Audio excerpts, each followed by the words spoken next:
Welcome back to the moviequips podcast. My name is Stephen Bourne, and this week I'm reviewing The Hunger Games Mockingjay Part 2.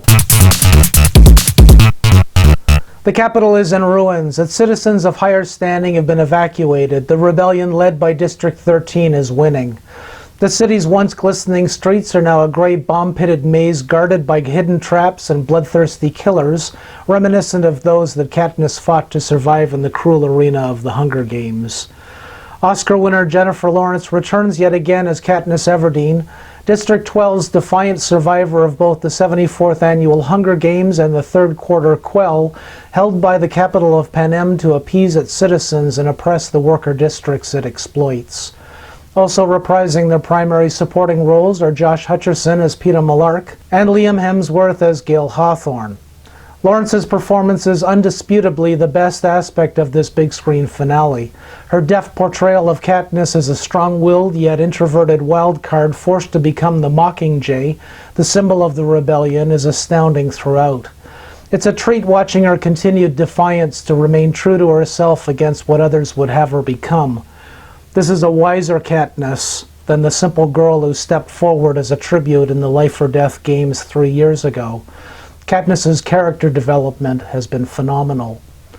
The Hunger Games Mockingjay Part 2 marks the third and final sequel in the book-based sci-fi movie franchise that began with The Hunger Games in 2012, followed by The Hunger Games Catching Fire in 2013, and The Hunger Games Mockingjay Part 1 in 2014.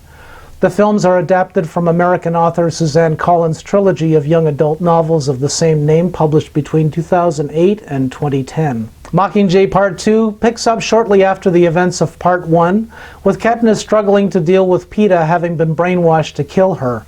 Depressed and determined to kill the malevolent President Snow, played by Donald Sutherland, she ignores orders and ends up recruited with Gale to the rebellion's special unit, Star Squad, assigned to entering the besieged capital far behind the actual frontline fighting. As they inch through deadly traps and evade the trigger-happy Peacekeeper army, a partially rehabilitated Peeta is mysteriously sent to join and possibly undermine Katniss before she reaches Snow's fortified mansion. Unfortunately, this final installment greatly suffers from a screenplay unwilling to effectively pull a paying audience into the bigger picture.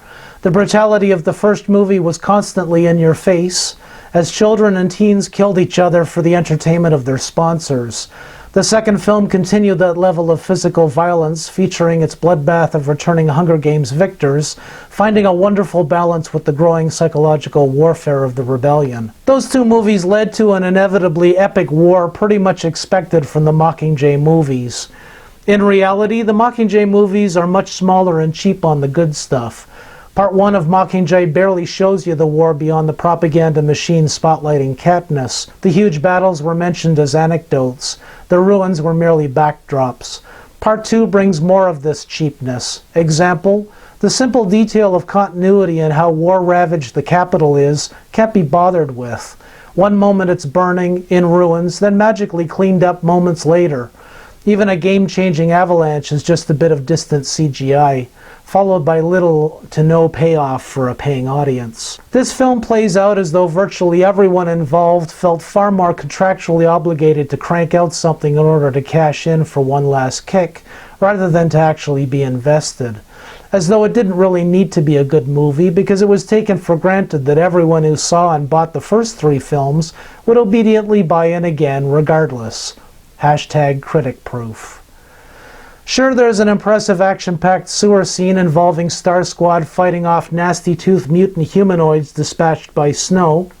Called Mutts, they're creations of the game makers who unleashed similar beasties upon Katniss during the first Hunger Games.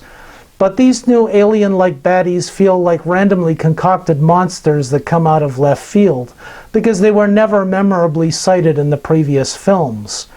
What's also distracting is recalling that these traps and monsters only existed within the enclosed arena of the games, but now all of a sudden exist in the real world of Panem, where I guess they could have been used by the capital to crush the rebel uprising in the districts 2 movies ago. I went into this screening truly hoping The Hunger Games Mockingjay Part 2 would be an enormously satisfying finale, either on par with or exceeding that of the first 2 movies in the franchise.